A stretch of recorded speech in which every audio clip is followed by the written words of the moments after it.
Y le vamos dando la bienvenida con esta linda música que espero esté disfrutando a Victoria Basualdo, historiadora, máster en artes y maestra en filosofía, también estudió en la Columbia University de Nueva York, es investigadora independiente del CONICET del área de Economía y Tecnología de Flaxo y coordinadora del programa de estudios del trabajo, movimiento sindical y organización industrial. Hola Victoria Basualdo, ¿cómo te va? Nora Anchar te saluda. ¿Cómo estás, Nora? Con ¿Viste? buenas noches. ¿Cómo andás? ¿Todo bien? Todo muy bien, estaba disfrutando de la música, Vi- efectivamente. ¿Viste qué bárbaro es? O sea, ya te digo, se llama Francesco de Gregori. Yo lo conocía y me pareció fantástico, así que hoy lo pusimos en nuestro programa. Bueno, Victoria, la semana pasada o hace unos días quisimos hablar con vos y estabas camino a San Pablo para un encuentro muy importante que tiene que ver con alguno de tus métiers. Vos trabajás, sos especialista en el campo de estudios del trabajo, historia de los y las trabajadoras y el movimiento sindical en Argentina y América Latina, desde mediados del siglo hasta la actualidad, y las transformaciones en las relaciones laborales y demás, pero sobre todo el tema de lo que tiene que ver con los impactos laborales, económicos y sociales de las dictaduras, desde la Guerra Fría a hoy. En ese contexto hubo un seminario en San Pablo muy interesante que me encantaría que me contaras de qué se trató. Sí, efectivamente fue un seminario muy importante, no solo para Brasil, sino para toda la región. Fue el primer seminario de dictadura, empresas y violaciones de derechos, que coincidió además con el cuarto encuentro internacional de una red de investigación que venimos construyendo. Ya hubo 3 encuentros previos en Argentina y en Brasil, nos fuimos rotando, y se reunieron una cantidad enorme de investigadores en 3 días en San Pablo para poner en común, en primer lugar, los resultados de un proyecto muy grande y muy poco conocido, así que es buenísimo que estén interesados en darle difusión, sobre responsabilidad de empresas por violaciones a derechos durante la dictadura en Brasil.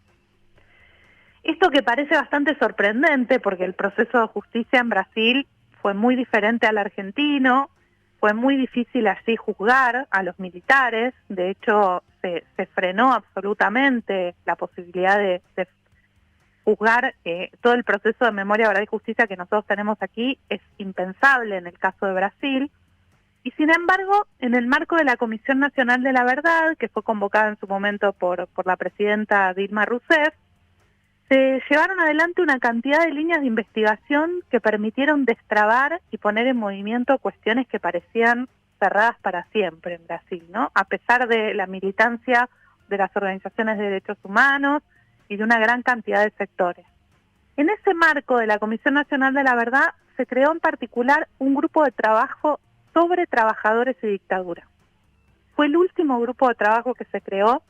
Hubo que hacer mucho esfuerzo para que el eje de represión a trabajadores y sindicalistas pudiera ser considerado dentro de la Comisión Nacional de la Verdad. Estamos hablando del año 2013 aproximadamente. Uh-huh. Y en ese momento se logró armar esto, y se logró además una participación muy importante de todas las centrales sindicales de Brasil, que tienen diferencias muy profundas y que no coinciden en casi nada, pero coincidieron en esto, en la importancia de poder incluir el eje de clase, el eje de la represión y la persecución al movimiento sindical y a la clase trabajadora durante la dictadura. Y los resultados que surgieron fueron sorprendentes. Hubo una cantidad enorme de relevamientos, pero además hubo apertura de archivos, relevamiento de centros documentales, testimonios de trabajadores y trabajadoras, interpelación al movimiento sindical. En ese marco surgió un caso muy importante, que fue el caso Volkswagen en Brasil, Eso te iba a que logró, preguntar. sí, Te iba a preguntar porque o yo vi mal o además la Volkswagen es parte hubo como un patrocinio de Volkswagen para este encuentro. bueno, en realidad no hubo un patrocinio, A ver, tuvieron contame. que pagar, Ah, tuvieron. tuvieron que pagar. Ah, Se logró en el caso de Volkswagen lo sí. impensable en Brasil, en un contexto de tanta dificultad para la judicialización. El Ministerio Público, a partir de toda la información que se encontró en la Comisión Nacional de la Verdad, el Ministerio Público empezó un proceso de negociación con la Volkswagen para lograr reparación en el ámbito civil. Y la Volkswagen reparó de una manera incompleta, porque digo, muchos criticaron fuertemente porque sabemos que la reparación monetaria muchas veces no alcanza ni a empezar a reconfigurar, ¿no? Toda la discusión sobre reparaciones también fue muy importante acá en nuestro país, y entonces lo que se busca es el proceso de justicia, pero justamente para esto se encontró un ángulo, no solo la reparación individual a los trabajadores, muchos de los cuales están en una situación de pobreza muy grande, incluso en el caso Volkswagen hubo torturas a trabajadores dentro de la propia planta, que eso es algo que por eso nos convocaron a nosotros, toda la investigación que veníamos llevando paralelamente acá en Argentina. Eso te iba a preguntar, ¿el caso argentino fue tomado como un caso, o sea, como investigaciones de avanzada incluso en la justicia? Absolutamente, no, por eso estábamos ahí, en este encuentro donde se presentan resultados sobre muchas otras empresas, porque desde el comienzo estuvimos una convocatoria específica. Nosotros en ese momento estábamos desarrollando en la Argentina un proyecto que terminó plasmándose en 2015 en una publicación de más de 1000 páginas sobre 25 casos de empresas que tuvieron una participación muy activa en la represión en Argentina. Y sabiendo que esto se estaba desarrollando, en ese momento no estaba la investigación terminada, pero sí había una larga trayectoria, estaba el libro Cuentas Pendientes, coordinado por Horacio Berbisky y Juan Pablo Boslaski, había una gran cantidad de publicaciones académicas, y nos convocaron a ir. Yo fui a trabajar con el grupo de trabajadores en ese momento, en el año 2014, en un taller intensivo de trabajo que nos reíamos porque se acordaban todos en este encuentro, y que permitió empezar a discutir metodologías y cómo empezar a conceptualizar todo esto.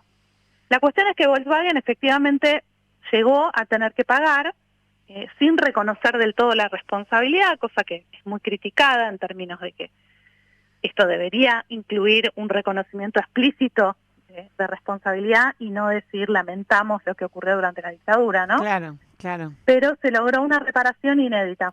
Bueno, pero por lo menos se puso negro sobre blanco.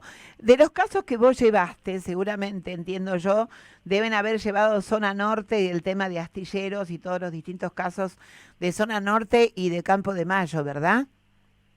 Sí, totalmente. Esos fueron casos que resultaron muy útiles para el análisis de Volkswagen, porque entre esos casos de Zona Norte y de Campo de Mayo está la causa Ford, que nosotros la investigamos en el marco de ese proyecto muy grande, pero que después llegó a tener juicio oral entre 2017 y 2018. Y la causa Ford es otro de los motivos por los cuales desde Brasil se mira el caso argentino, en realidad a nivel de toda la región e incluso internacionalmente. América Latina es punta, y el caso Ford, dentro del circuito de Campo de Mayo, Ford fue un segmento, un tramo de la megacausa de Campo de Mayo, se logró una condena importantísima a nivel internacional. En 2018, en pleno macrismo, este juicio empieza en diciembre del 2017, en plena movilización contra la reforma previsional, contra la reforma laboral, contra la reforma tributaria. ¿Se acuerdan esas movilizaciones impresionantes en el Congreso?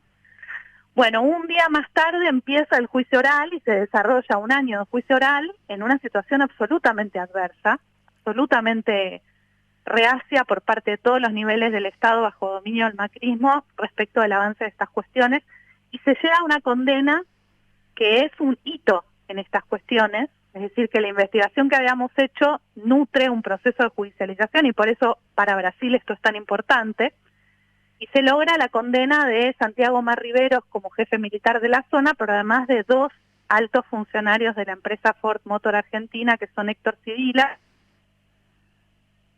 Hola. En el momento ahí está, sí, ¿me escuchas bien? No, se te cortó en Sibila, Sibila. Ah, bien, Sibila, digo que falleció hace muy poco. Sí. Y que había sido en su momento jefe de seguridad de la planta de Ford. Y también el caso de Pedro Müller, que no solo era gerente de manufactura durante la dictadura, sino que además había sido integrante del directorio de la planta y había reemplazado al presidente de Ford en casos de viaje.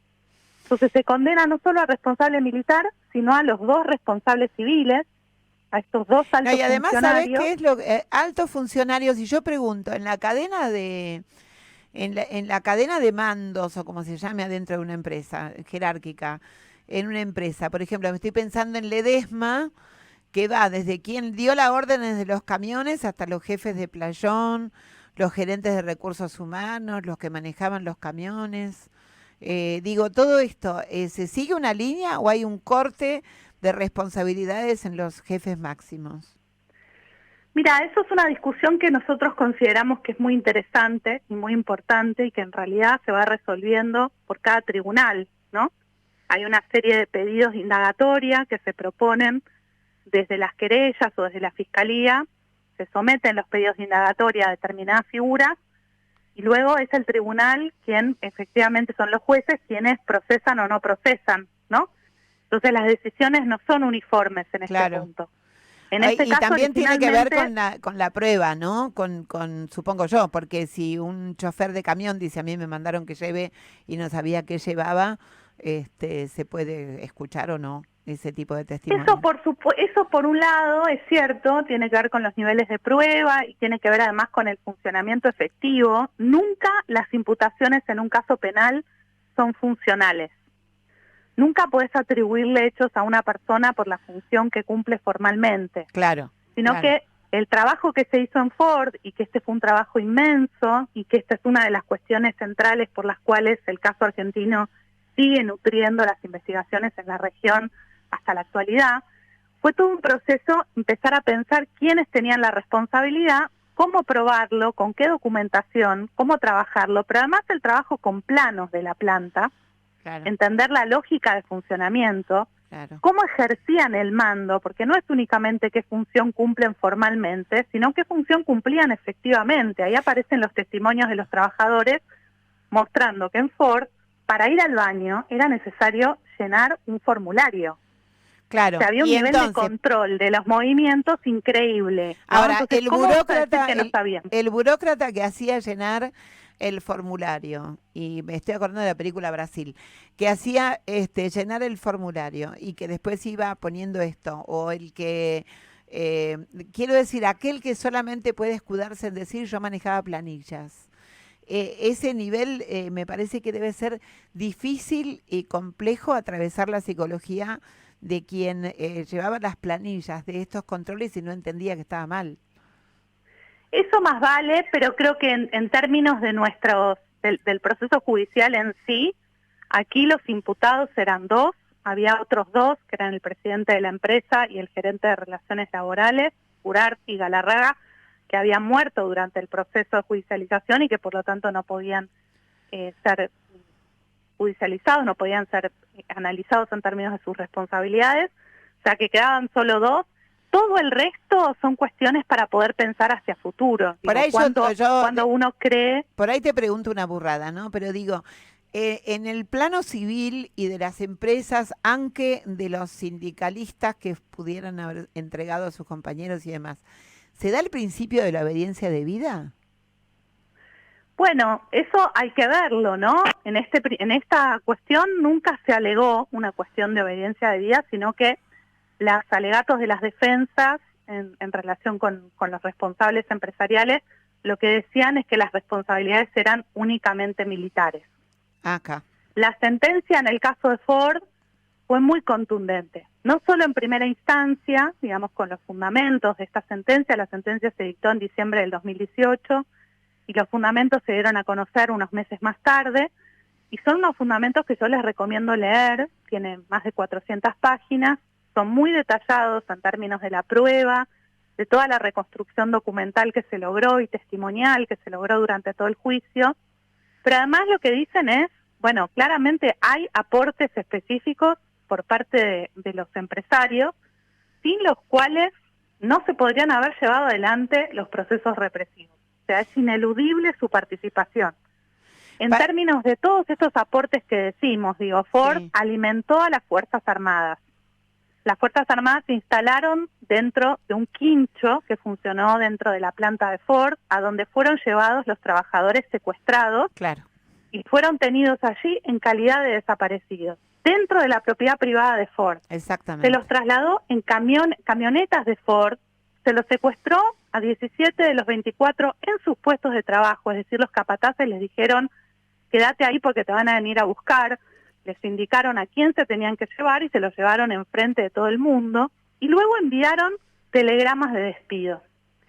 Entonces, no estamos hablando de, o sea, los trabajadores que habían ido a trabajar ese día, cuando los secuestraron, la empresa, en vez de comunicarse con la familia, hablar de un secuestro, decir, bueno, las Fuerzas Armadas hicieron esto o aquello, No, fueron les cómplices. envía un telegrama de despido por abandono de puesto de trabajo. Claro. Por eso no estamos hablando de cuestiones remotas, ¿no? Estamos hablando de una situación tangible, de un involucramiento muy fuerte. Tangible, se puede tocar el involucramiento. Victoria, quedás formalmente invitada para venir cuando andes por la capital y cerca nuestro un lunes, porque nos encantaría tenerte acá en el piso y charlar in extenso sobre otros temas que también tienen que ver con herencias dictatoriales. Por ejemplo, todo el tema económico respecto de los trabajadores, cómo todavía seguimos sufriendo coletazos y las viejas figuras vuelven a aparecer en los nuevos programas que de nuevo no tienen nada. Me gustaría muchísimo que vinieras por acá un día para que conversáramos más. Bueno, te tomo la palabra y la invitación. Para mí es una alegría y es un lujo. Creo que sí, que hay muchas conexiones entre pasado y presente. Y te gustaría... la muerte de... Sí, me gustaría analizarlas acá, me encantaría. Para mí sería un lujo, así que te tomo la invitación con mucho gusto y vamos a agendar. Decía simplemente que nos conmovió mucho la muerte de Carlos Pedro Blaquier, por lo que implica en términos de la impunidad. Claro. Habiendo sido procesado, no pudo ser juzgado, y también todo el entramado de despedidas institucionalmente, figuras económicas, institucionales, políticas muy fuertes, las que lo despidieron públicamente. Sí, en los obituarios. Exacto, y eso nos muestra la relación entre pasado y presente. Y cómo la memoria es frágil si uno permanentemente no la está regando, y es lo que intenta hacer la columna vertebral. Siempre tener espacio para vincular en términos prácticos la memoria, más allá de lo discursivo, sino con resultados en el presente. Gracias, Victoria Basualdo, historiadora, pasó por la columna vertebral Historias de Trabajadores. Muchísimas gracias y hasta muy pronto. Y nosotros seguimos, porque ¿sabes qué? Los pasitos se dan poquito a poco.